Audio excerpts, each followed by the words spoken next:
Hi, I'm Angela Dominguez. I'm so happy to be participating in Read Across America. And today I thought I would share with you my second Stella Díaz book, Stella Díaz Never Gives Up. So I'm going to read from chapter 2. Now, Plan B is not bad at all. It's actually great. The B in Plan B might stand for the best idea. My plan is to continue what I started in Mrs. Bell's class and study as much marine life as possible. I'm hooked. Like Jacques Cousteau said, the sea, when it casts its spell, holds one in its net of wonder forever. Scientists predict that we've only seen 5% of the ocean floor. It makes sense since they are miles deep and cover 71% of the earth.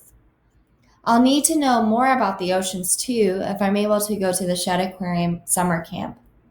Mom helped me apply a little while ago, but we haven't heard anything. I even included with my application a persuasive essay on how I wanted to be the next Jacques Cousteau.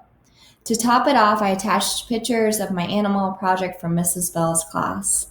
I really hope that I'm accepted into the summer camp. This way I'm doing something memorable this summer, just like everyone else I know. Like Jenny has her dance camp. She's even going to have a big recital, one of the biggest in town, she says. Then Nick has his first big job. It's only part-time, but he gets a paycheck like an adult. Mom is so proud of him. She wanted to frame his first paycheck, but Nick said no. He wanted to keep the money more. I want to make Mom proud of me too, but I can't get a job. I'm too young to work. All I know is if I don't have a project or an adventure of my own, my summer will be boring with a capital B. I'll also fall behind like everyone else. I'm determined to turn things around, so I get to work. I sprawl out on the rug in the center of the living room and start on my project. As I draw near, I hear the front door open. Then I feel a gentle lick on my hand. The pint-sized slobber comes from Biscuit, my neighbor Linda's chihuahua. He is brown and white with legs as white as my thumb. Biscuit and Linda stay with me twice a week in the afternoons whenever Nick is at his summer job. Hi, Stella, Linda says, shutting the front door. Is my Biscuit bothering you? I shake my head. I think he just wants to see my drawing, I reply. I like Biscuit because he's curious about everything. He often crawls from Linda's backyard through a tiny hole in our fence into our backyard. That's how we were first introduced to Biscuit. And then Linda, when she came to get him. What fish are you drawing today? Linda says. A long-nosed butterfly fish.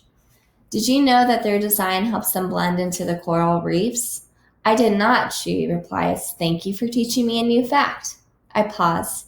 Linda, would you consider that a conversation starter? She chuckles. I just might. A conversation starter is what Mom calls a fun fact you can share when you're chatting with a new friend. I'm collecting them in my composition book for when I start fourth grade at the end of summer. It'll help if I'm feeling quiet. Although I may not even need them, especially after what happened last school year with my new friend Stanley. Stanley is one of my newest friends. When I first met him, I thought no way would he want to be friends with me.